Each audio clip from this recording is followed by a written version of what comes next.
Ravi de vous retrouver sur France 24. Bienvenue dans ce Paris Direct qui se poursuit. Voici tout de suite les principaux titres du jour. À la une, ce début de campagne pour Kamala Harris.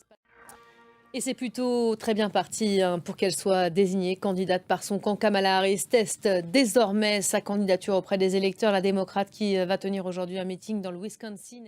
Voilà un chiffre qui aurait même évolué, à en croire le site d'information américain The Hill. Kamala Harris aurait permis une levée de fonds de plus de 100 millions de dollars déjà depuis l'annonce du retrait de Joe Biden. Harris, qui, a-t-on appris également, va s'entretenir avec Benjamin Netanyahou à Washington cette semaine. Cette rencontre sera distincte de celle prévue jeudi avec le président américain. Joe Biden va discuter avec le chef du gouvernement israélien, entre autres, des moyens de parvenir à un cessez-le-feu au Proche-Orient. Le Premier ministre israélien aura la veille prononcé un 4e discours devant le Congrès américain. Alexandra Kouareni. Et sur le terrain, la guerre ne connaît aucun répit. Au moins 70 Palestiniens ont été tués et plus de 200 autres blessés dans des frappes à Khan Younes. Voilà, toujours devant ce même hôpital Nasser à Khan Younes. Le calme est revenu aujourd'hui. Notez quand même cette alerte de l'OMS qui se dit très inquiète face à de possibles épidémies à Gaza. Allez, focus à présent sur la situation sécuritaire au Sahel. Elle ne cesse de se dégrader. Plusieurs événements inquiétants ont eu lieu ces derniers jours, au Burkina Faso, au Niger, comme au Mali. On en parle avec vous, Wassim Nasr. Bonjour, Wassim. C'est le décryptage du jour.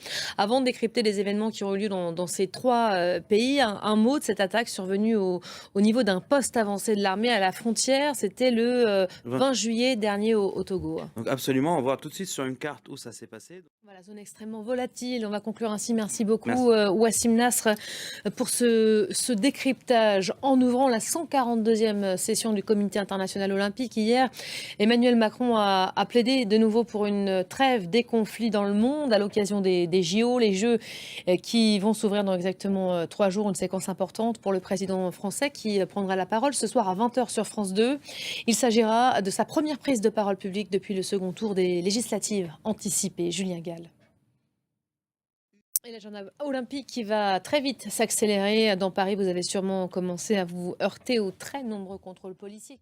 Et c'est la fin de ce journal. Merci à vous de l'avoir suivi. Restez avec nous. D'autres infos tout de suite sur nos antennes.